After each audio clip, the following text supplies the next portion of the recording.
दोस्तों ठुकरा के मेरा प्यार का सीजन 2 रिलीज हो चुका है। जिन्होंने नहीं देखा है पहले जाओ जियो हॉटस्टार पर देख कर आओ। तो चलिए कहानी को एक्सप्लेन करते। वैसे मैं बता दूं कि आपको सीजन 1 की थोड़ी सी कुछ चीजें याद दिला देता हूं और फिर कहानी आगे बढ़ाता हूं। तो दोस्तों चौहानों की बस्ती होती है जिसमें मनोहर नाम का एक बाहुबली होता है जिसका दबदबा पूरे शहर में होता है और उसकी एक बेटी होती है जिसका नाम था सानवी। वहीं दूसरी तरफ उसी गाँव में कुलदीप नाम का लड़का था जो बहुत ज्यादा गरीब था। उससे यही गलती हो जाती है कि वह सानवी से प्यार करने लगता है। बस उसके बाद जब चौहानों को पता चलता है कि उनकी बेटी से गांव का ही एक लड़का प्यार कर रहा है तो वह उसके परिवार सहित उन्हें जान से मारने की कोशिश करती है। बट कुलदीप किसी तरह अपने परिवार को बचाते हुए वहां से भागकर शहर आता है। जैसा कि कुलदीप का सपना था कि वह आईएएस बने तो वह अब आईएएस बनने की ठान लेता है ताकि वह आईएएस बनने के बाद अपने परिवार और उसकी बेइज्जती का बदला ले सके। कुलदीप को भ्रम था कि सानवी ने ही ये सब कराया है। वह उससे प्यार का नाटक कर रही थी तो कुलदीप भी ठान लेता है कि वह सानवी को बर्बाद करके रहेगा। तो दोस्तों कुलदीप बहुत मुश्किलों का सामना करने के बाद आईएएस बनता है। उसके बाद वह उसी एरिया में पोस्टिंग कराता है और फिर वहीं एक ऐसे बाहुबली की बेटी से शादी करता है जो चौहानों का दुश्मन था जिसका नाम था दद्दू।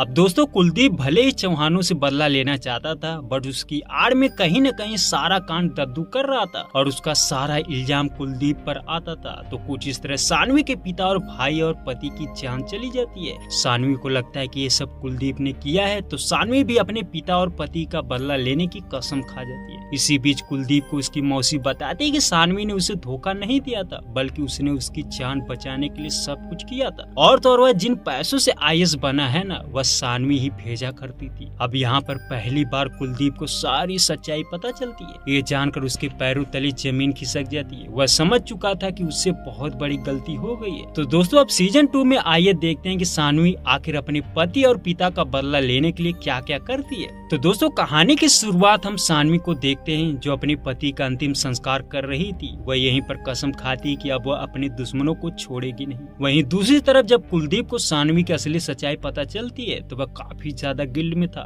वह बहुत पछता रहा था कि उसने सानवी के साथ बहुत गलत किया। वह किसी से ठीक से बात भी नहीं करता था, यहाँ तक कि वह अपनी पत्नी माला को भी छोड़ने की सोचता है क्योंकि वह जानता था कि उसका पिता दद्दू ठीक नहीं है। वहीं दूसरी तरफ जब दद्दू को पता चलता है कि कुलदीप अब पछतावा में है तो वह उसकी बेटी को छोड़ देगा तो वह अपने पीए से कहता है कि अगर कुलदीप ने उसकी बेटी को छोड़ा तो वह बाप बेटे दोनों को जान से मार देगा। दद्दू जब ये बात अपने पीए से कर रहा था ना तो वहीं बगल में ही खिड़की से कुलदीप के पिता ने उनकी सारी बातें सुन ली थी। वह कुलदीप को समझाते हैं कि वह माला को ना छोड़े नहीं तो दद्दू उन दोनों को जान से मार देगा। दूसरी तरफ दोस्तों कहानी में एक नए कैरेक्टर की एंट्री होती है जिसका नाम था कुंवर सिंह। वह रौनकपुर का बाहुबली था। जैसा कि दोस्तों रौनकपुर और सितारपुर के बाहुबलियों में हमेशा से ही दुश्मनी चलती थी। तो रौनकपुर के बाहुबली का सपना है कि वह सितारपुर पर कब्जा करे तो कुंवर सिंह सितारपुर पर कब्जा करने के लिए कुछ न कुछ करता रहता था। तो आज उसे पता चलता है कि उसके ही गाँव के दो लोग आपस में लड़ रहे हैं क्योंकि एक लड़के ने गाँव की ही लड़की को लेकर भाग गया था। तो दोनों के बाप एक दूसरे को जान से मारने की कोशिश कर रहे थे बट कुंवर सिंह जब वहाँ पहुँचता है तो वह उन्हें समझाने की कोशिश करता है। वह इन सब चक्कर में ना पड़े क्योंकि ये मामला प्रेम प्रसंग का है। कुंवर देखता है कि वह नहीं मान रहे थे, वह तो एक दूसरे का खून बहाने पर तुले थे। तो कुंवर गुस्से से बोलता है कि एक काम करो कि तुम दोनों एक दूसरे के लड़के लड़की को जान से मार देना, बस बात यहीं पर खत्म। दूसरी तरफ सानवी के लगभग आधे परिवार को खत्म कर दिया गया था जिस वजह से पब्लिक सानवी को उसके पिता की गद्दी पर बिठाना चाहती थी। मतलब कि दोस्तों सानवी को पब्लिक की सिंपैथी मिल रही थी जिस वजह से दद्दू को लगता है कि सानवी अगर जिंदा रही तो वह अगली विधायक बनेगी जिससे उसका सफाया हो जाएगा। तो इसी डर के साथ दद्दू फैसला लेता है कि वह सानवी को ही जान से मार देगा। अगले दिन दद्दू अपने आदमियों को भेजता है कि वह सानवी को जान से मार दे। हम देखते हैं कि सानवी जैसे ही अपने पति का अंतिम संस्कार की जा रही थी ना वही रास्ते में ही उस पर हमला हो जाता है। अब इस लड़ाई में सानवी भी गन लेकर उनसे लड़ रही थी बट वह इतना ज्यादा थे कि उनकी जान खतरे में। तभी अचानक से वहाँ कुंवर सिंह आ जाता है जिसे देखते ही हमलावर भाग जाता। तो यहाँ पर कुंवर ने सानवी की जान बचाई थी। कुंवर मौके का फायदा उठाते हुए सानवी से कहता है कि फिलहाल उसे अभी उसकी जरूरत है इसलिए उससे हाथ मिला ले। अगर उसे अपने दुश्मनों से बदला लेना है तो उसे उससे हाथ तो मिलाना पड़ेगा। सानवी बिना कुछ सोचे समझे कुंवर से हाथ मिला लेती। वह कहती कि उसे उसकी सारी शर्तें मंजूर है। तो दोस्तों अब सानवी ने रौनकपुर के बाहुबली से हाथ मिला लिया था। अब वह क्या क्या करने वाली थी ये तो आगे पता चलेगा। दूसरी तरफ दद्दू से एक बात पता चलती है। दरअसल दोस्तों दद्दू ने जिन आदमियों को सानवी को मारने के लिए भेजा था ना वह बीच जंगल में ही कहीं फंस चुके थे,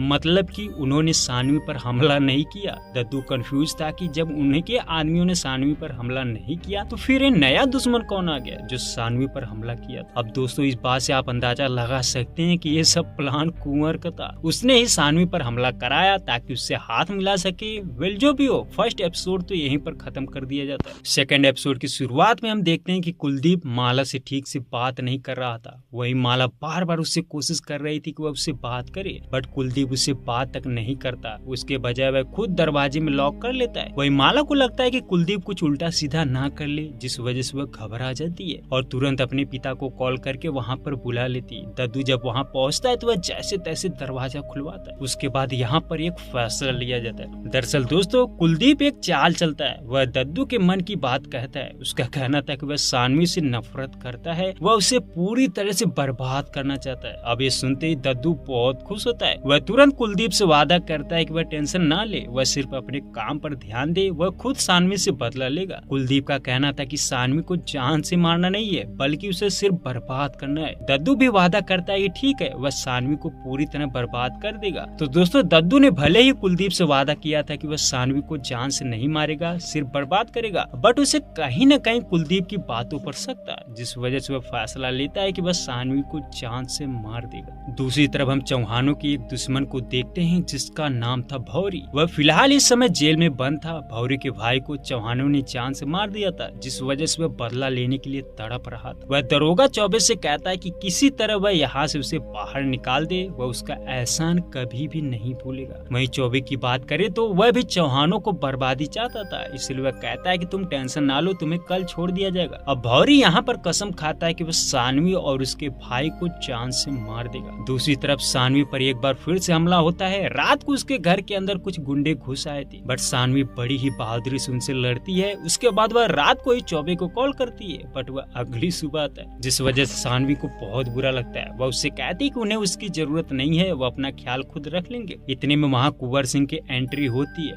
कुंवर बताता है कि वह लखनऊ जा रहा था, लेकिन तभी उसे रास्ते में ही पता चला कि सानवी पर हमला हुआ था, जिस वजह से वह उससे मिलने आ गया। कुंवर यहाँ पर अपना बॉडीगार्ड रंजन को सानवी के पास छोड़ देता है। उसका कहना था कि रंजन हर समय साय की तरह उसका ख्याल रखेगा। ये कहते हुए कुंवर वहाँ से चला जाता है। अब दोस्तों कुंवर से हाथ मिलाने वाला फैसला सानवी के परिवार वालों को ठीक नहीं लगा था, क्योंकि उन्हें पता था कि कुंवर आस्तीन का सांप है, वह कभी भी डस सकता है। तो वह सानवी से पूछते हैं कि आखिर वह इतना खतरनाक फैसला कैसे ले सकती है। तो दोस्तों यहीं पर हम ये जान पाते हैं कि कुंवर की आखिर चौहानों से किस वजह से दुश्मनी हुई थी। दरअसल एक दिन की बात थी जब कुंवर सितारपुर के अंदर बिजनेस और राजनीति करने वाला था। वह उसकी परमिशन लेने सानवी के पिता मनोहर के पास आता है, बट यहाँ पर कुंवर से एक गलती हो जाती है। वह बार बार सानवी को देखे जा रहा था, जिस वजह से मनोहर को बहुत बुरा लगता है। वह कुंवर से कहता है कि वह उसका चप्पल अपने सर पर रखे, नहीं तो वह उसे यहीं से जान से मार कर गाड़ देगा। तो मनोहर के कहने पर कुंवर ने उसका चप्पल अपने सर पर रखा था और मनोहर उसे धक्के मार कर भगा देता है। तो कुछ इस वजह से कुंवर हमेशा से चौहानों से अपनी बेइज्जती का बदला लेना चाहता था। तो जब उसे मौका मिला तो उसने सानवी पर हमला कराकर खुद उससे हाथ मिला लिया। वहीं सानवी को भी उसकी असलियत पता थी, बट वह इस समय उसे यूज करना चाहती थी। फिलहाल यहीं पर सेकंड एपिसोड भी खत्म हो जाता है। थर्ड एपिसोड की शुरुआत में कुलदीप को जब पता चलता है कि सानवी के ऊपर एक हफ्ते के अंदर में दूसरी बार हमला हुआ है, तो वह हैरान हो जाता है। उसे शक था कि ये हमला दद्दू ने कराया होगा, जिस वजह से वह दद्दू को कॉल करता है और उनसे पूछता है कि उन्होंने सानवी पर हमला क्यों करवाया। दद्दू से बताता है कि उसने उस पर हमला नहीं किया। तो दोस्तों यहाँ पर एक राज खुलता है। जैसा कि पहला वाला हमला तो कुंवर ने करवाया था, पर दूसरा हमला दद्दू ने भौरी की मदद से करवाया था। दूसरी तरफ अंगद पुष्कर से मिलने जेल में जाता है। वह पुष्कर उसे देखते ही थप्पड़ मारता है और बहुत डरता है, क्योंकि उसके होते हुए भी सानवी पर हमला हुआ था। पुष्कर अंगद पर बहुत ज्यादा भरोसा करता था, इसीलिए वह उसे अच्छी तरह से समझाता है कि उसका कहना था कि उसे जब भी कुछ गलत लगे तो वह तुरंत उसे बताए। अंगद भी उसकी बात मानकर चला जाता है। वहीं दूसरी तरफ कुलदीप के पास उसका बचपन का दोस्त पिंटू आया था।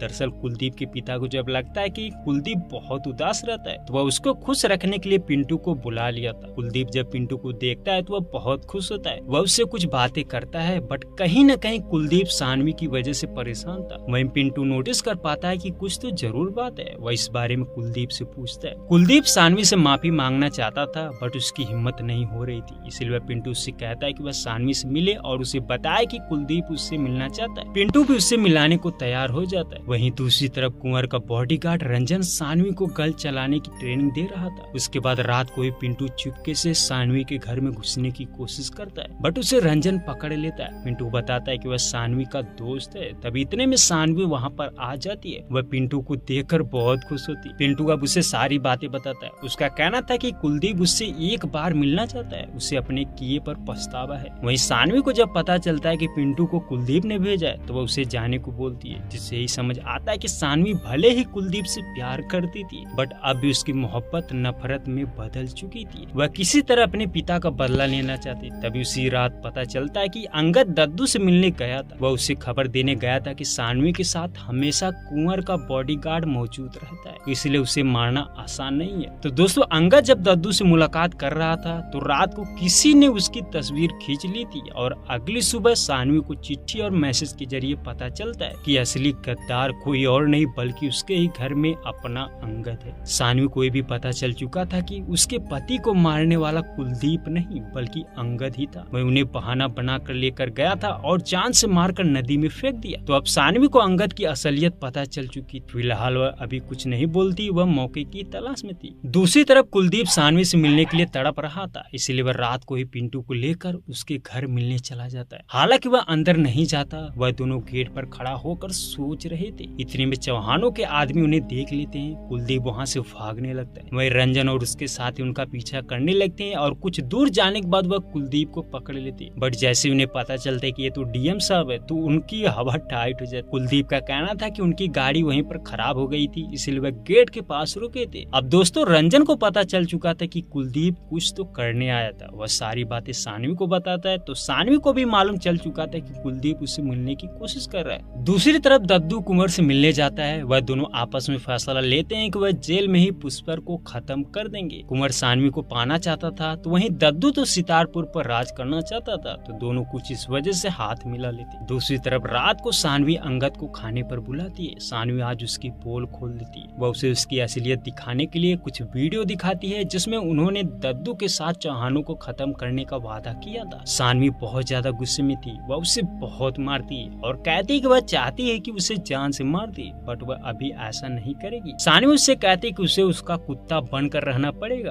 तो दोस्तों, अंगद को छोड़ने का यही रीजन था कि वह उसके जरिए दद्दू की सारी इंफॉर्मेशन निकलवाना चाहती थी, इसलिए वह उसे कहती कि उसे उनकी हर बात माननी पड़ेगी। अब अंगद भी अपनी जान की भीख मांगते हुए उसकी बात मान जाता है। दूसरी तरफ दद्दू जब कुलदीप से मिलता है तब वह उसे एक राज की बात बताता है। वह कहता है कि उसे खबर मिली है कि पुष्कर को जेल में ही मारने की साजिश रची जा रही है। अब ये खबर सुनते ही कुलदीप की होश उड़ जाती। वह पूछता है कि आखिर वो कौन है जो उसे मारना चाहती है। दद्दू का कहना था कि फिलहाल उसे पता नहीं। दूसरी तरफ सानवी को एक बार फिर लेटर द्वारा ये खबर मिलती है कि उसके भाई पुष्कर को जेल में ही मारने का प्लान बनाया जा रहा है। सानवी सोच में पड़ जाती कि आखिर उसको ये खबर दे कौन रहा है। अब सारी बात सोचकर वह कुलदीप से मिलने का फैसला लेती है। सानवी तुरंत पिंटू को कॉल करती है और उसे बताती है कि वह कुलदीप से मिलना चाहती है। दूसरी तरफ कुंवर पुष्कर वाली बाहर दद्दू से कहता है। वह उससे कहता है कि आखिर सानवी को कौन बताया कि हम उसके चाचा पुष्कर को मारने वाले। ये सुनते ही दद्दू को समझ आ चुका था कि उसने अभी हाल ही में ये बात कुलदीप को बताई थी, तो शायद उसी ने बताया होगा। कुंवर दद्दू से कहता है कि वह पुष्कर को सिर्फ घायल करेंगे, उसके बाद मैं खुद उसे बचाकर अस्पताल लेकर जाऊंगा ताकि सानवी को भरोसा हो सके। उसके बाद मैं अस्पताल में ही पुष्कर को जान से मार दूंगा। तो दोस्तों, ये था कुंवर और दद्दू का प्लान।